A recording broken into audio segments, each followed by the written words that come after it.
Is this about my old job? Is that what this is about? I want to save my life while I still care about it.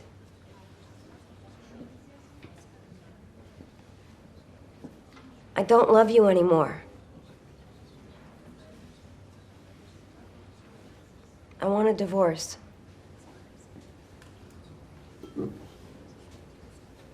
Oh, God, Robert. I'm sorry. Oh, Robert. All right. You should have eaten so much cheese. Listen, Robert, are you hearing what I'm saying? Are you hearing me? Jeez, I heard you. Sir, can I get your full name and contact Wait, can you information? I'm sorry, can you just wait 1 second, please? Can you just hang on? Robert, listen to me. Listen, we don't have to make this horrible, all right? I don't want it to be horrible. Right on his boots. I'm sorry. He had a lot of fondue. Oh, and some cake. Hi, guys. Hello. Can't believe I met the famous AOL Build. The famous with the much more Sarah Jessica Parker. People, come on. So we should probably, just full disclosure, how long have we known each other? How long have we loved each other? I just met you, so I don't. Right. Ever since Sex and the City, when I used to do the set visits. Yeah. And you were you know how people always ask you, like, who have you met in your career that is just amazing and you'd want to hang out with?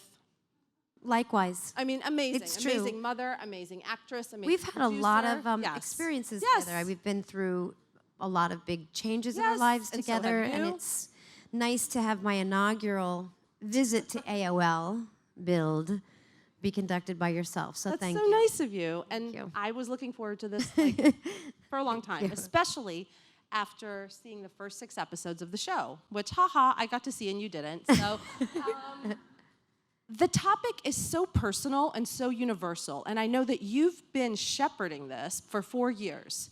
What about it spoke to you? And let me just say, it was created by Sharon Horgan of Catastrophe, who is brilliant.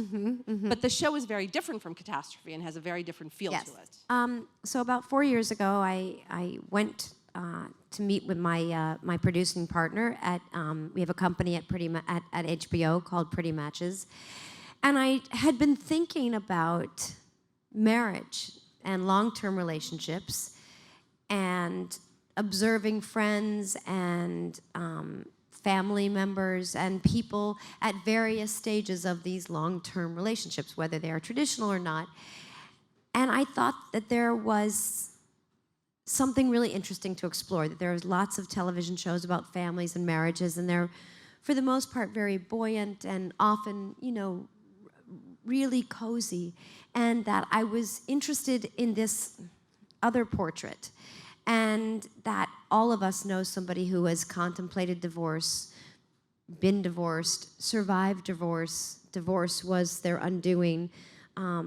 Children factoring in, complicating matters, people who have contemplated affairs, marriages surviving affairs, maybe some people thinking their marriage is better post an affair. So how do we talk about these big adult interesting themes, and how do they relate to other people, and where to begin? And so we started exploring this very rich landscape, and eventually we met Sharon, and we hired Sharon to tell the story with us, and Paul Sims, who's our showrunner, who's incredible, who created, among many other things, News Radio. He was one of the original writers on The Larry Sanders Show, Flight of the Conchords, and found ourselves with this story and this script that I just think is really exciting and really compelling. And even if it's not your story, it's somehow relatable.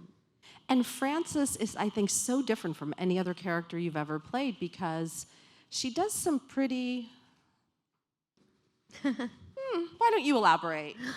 Well, she's wonderfully different than anything I've played, which is, why it's interesting to me and why I wanted to play the part, no matter who she ended up being. But yeah, she's a really smart person that's made a bad choice, and I think what's interesting is that it's a choice that a lot of men have made, and we're perfectly willing to forgive their trespasses. But it's interesting how people have responded to Frances. She's been married 17 years. She's been both devoted and uncommitted. She's been committed and loving and unreliable. She's a mother. She's the breadwinner. She's kind of sacrificed all the creative fulfillment in order to take care of her family, as many people do. I was about to say she put all her dreams on hold. All her dreams on hold.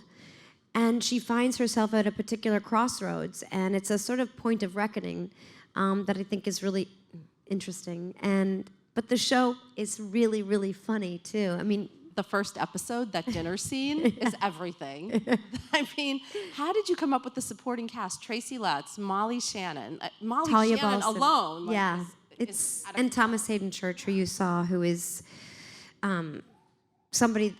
He was my first choice for this part, and we met on a movie called Smart People. And though we didn't play opposite, I loved him. And I think basically first we just sent the script to people. We sent the script to Thomas. We had assumed he would say no. He hadn't worked in television in a really long time. He said yes immediately.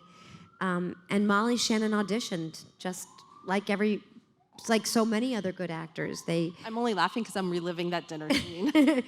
And Talia Balsam auditioned, and Tracy Letts we offered it to. And I think people were responding to the material and to those gathered in front of them. And you know, perhaps the biggest draw of all is that you get to tell your story on HBO, which a place that's, I think, uniquely qualified to tell this story and produce this series. What did you tap into to play Frances? I mean, I tapped into somebody I don't know. I mean, you spend the first season of a television show learning about the person you're playing. You come to it with some background that you've decided upon, agreed upon, made up. But really, every experience is another opportunity to know her better. So all I did was tap in to what I understood her background to be, her recent past, and the stories that they would share with me and the stories that I was getting from Outline. I like her a lot. I understand her, even if I wouldn't make those choices. I find her kind of courageous and candid, and the inertia that she describes, I think, is very heartrending. I think it's real for a lot of people. She says something in the pilot episode that I think is kind of the fulcrum for the show. She says, after she's asked for this divorce, in the middle of this party, she says, "I want to save my life while I still care about it." And I think we can all understand what it means to see a future and not know if you're going to be able to capture any of it, and what it means to be fulfilled, to be a better parent. And so I just tapped into what I knew and what I wanted to convey.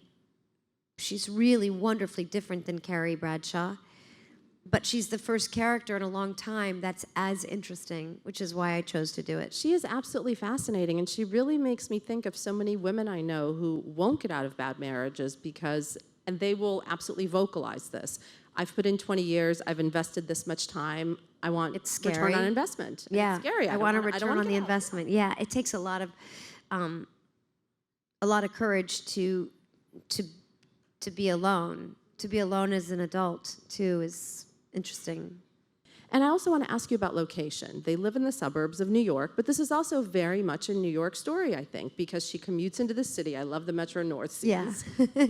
Did you ever have any thoughts of setting it anywhere but New York? Well, when we first started developing the show, it was a completely different story. It was about actually a talk show host who had been a huge success in afternoon television, and it sort of burned her bridges and gotten out, and her husband had put his career on hold. He was a chef, and they lived in Minneapolis. And I liked that. I liked the idea of a show that took place in Minneapolis or Cincinnati, which I think are both really, really interesting cities in the Midwest and are, some say, mini New Yorks, you know?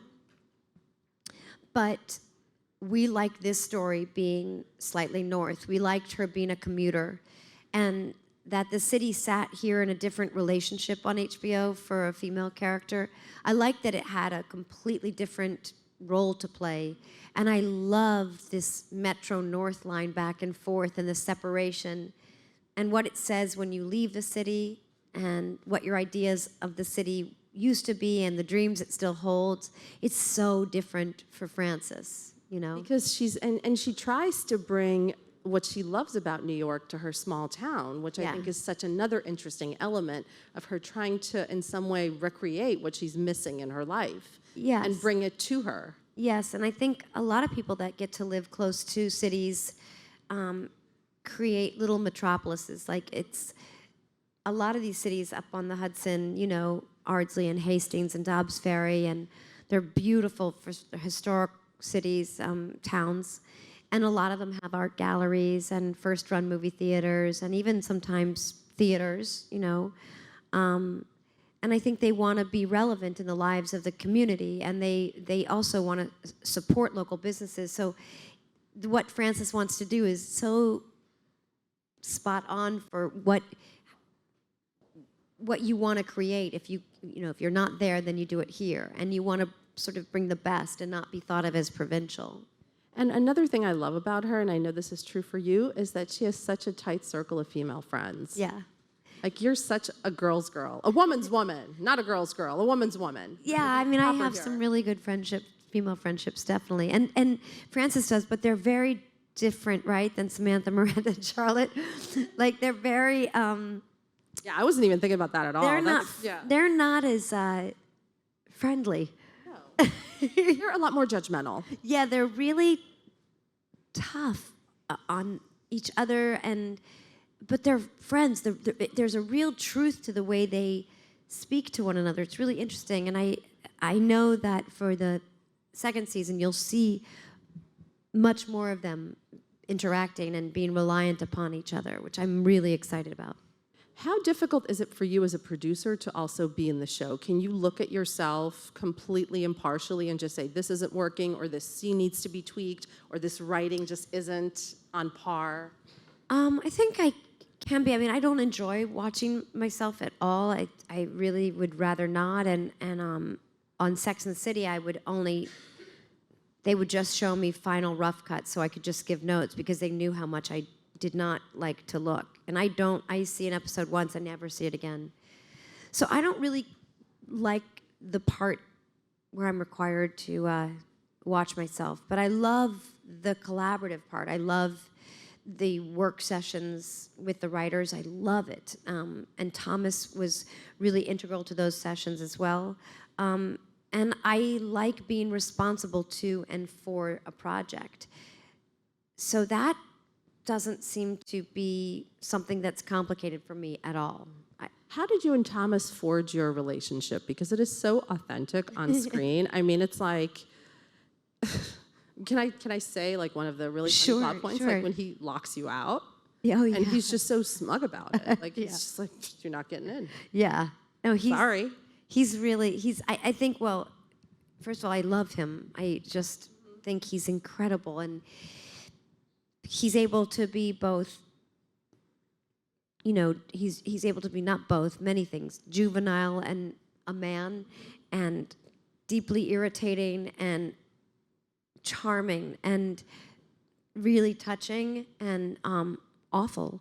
And he needs to be all those things, and you need to see all sides so that you understand where they are in this relationship, that the honeymoon is long over, but you also want to see their past, so you need an actor that can give you all those colors, and he's just, so it's easy. We really like each other so much, and he joins a list of great men that I've had the chance to play opposite. I feel like he's part of this fraternity of wonderful, wonderful men that I've had the good fortune to love and not love.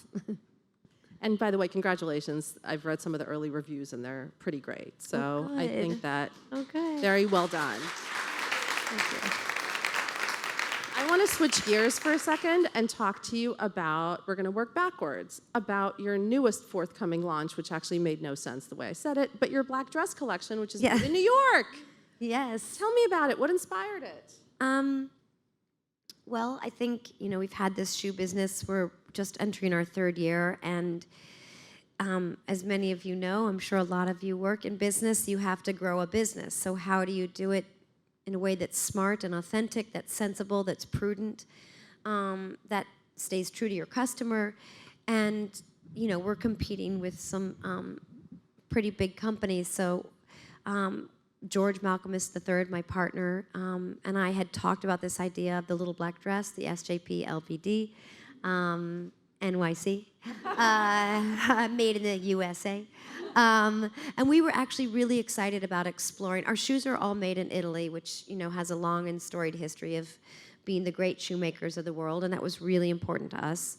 But we were really wanting to produce in America.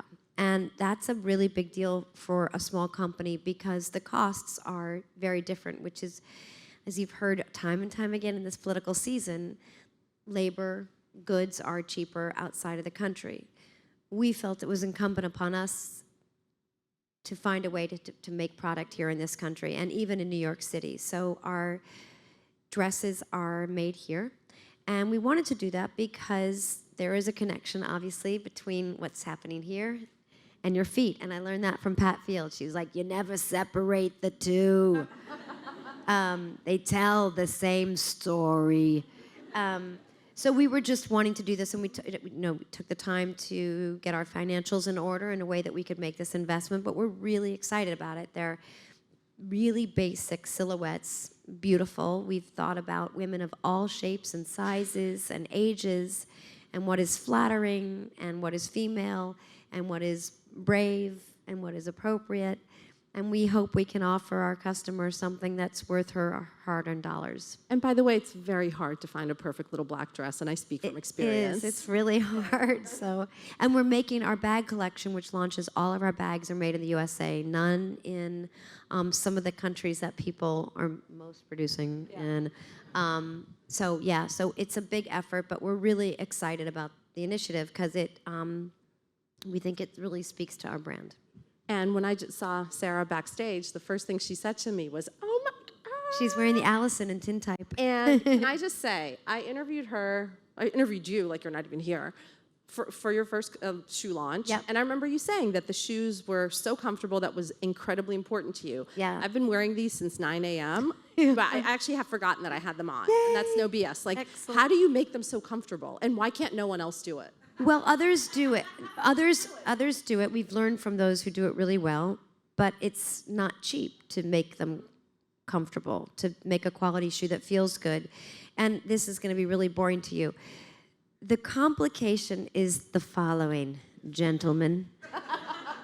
When you make a shoe comfortable, it requires that you think about the ball of your foot, the metatarsal, right? This is where it starts hurting first. Am I right, ladies? Starts burning. You're asking, basically you're saying to the ball of your foot, you are now everything.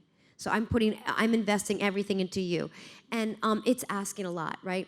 So in order to make that feel better, you have to add padding under here. But the minute you add padding, you change the size of the shoe, right? So now this isn't really a 6, it's a 6 and a...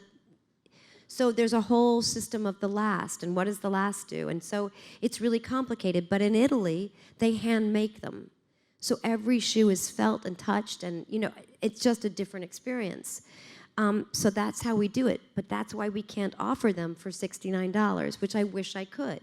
But I also want to offer you a shoe that's going to last a really long time. And that you can walk in. And that will be relevant in 3 and 4 and 5 years. And that you can walk in. Because the Ursula. And that you can walk in. And that you can walk in. Or run in.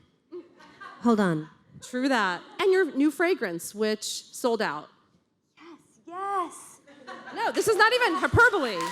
I just don't want to be barefoot. Hold on. Sorry. It's actually not even hyperbole. Like, it completely sold out. It's sold out. But guess what? Guess what? We got more. More came in. It's called Stash. I've been working on it for about 10 years. You're not a perfectionist at all. No. It's got to be just right. It's Lovely's naughty sister. It's I describe it as something that maybe should be illegal, which is why I call it stash. It's like, think of it as contraband or verboten. It's really freaking good. I'm mad for it. I wear it literally all the time, all the time. And I want to ask you one last question before we go Yes. to our audience. Yes. You're so synonymous with New York. Do people accost you every single day when you're out and about? Well, they don't accost me, but I think they feel comfortable approaching me, and for the most part, I'm very hospitable to it. There's just certain times when I'm with my children that I feel like they simply want me to be their mother, or today, as we ran around the city and tried to make every appointment on time, it's not an easiest time to stop and take pictures, or often people just want to share stories that are meaningful to them, which I appreciate and want to hear. It's just time doesn't always allow that. But for the most part, it's fantastic, you know? It's a great honor to be associated in any way with a city that I love and that's been so meaningful to me and been, you know, a source of inspiration and is home. I mean, when I've been with you, it's like you just see people doing triple takes when they walk by, and I'm like, no, keep going. And to our audience, please, I'm sure you guys have some questions for the lovely Sarah Jessica. Hi. Hi, Sarah. Hello. So if What's your name? My name is Haley. Haley? Yeah. Hi, nice to meet you. You too. Oh, and I guarantee you, if you meet her a year from now, she'll remember your name, by the way. I'll I try. can't wait. So if your character in Divorce could be friends with any of your other iconic girls, who would it be? Oh, you mean the women from Sex and the City? Or any of the other movies you've done? Oh my gosh. I have a feeling Frances might like Patty Green. She might think I think Patty Green grew up to be kind of interesting. That's my guess and my hope. Oh, thanks, all three of you. Patty Green was the character I played on Square Pegs. I suspect that that also Frances might have a pretty important friendship with Miranda for some reason. I don't know why. Can you imagine that? I would totally see them on Metro North and Frances disclosing all the stuff that she's done to Miranda, and Miranda being like, you're kidding. Yeah. Dump them. Just Yeah. dump them. Yeah. I think Miranda would probably be a good for Frances. Yeah. Miranda would be like, just move in with me. Right, exactly. And bring the kids.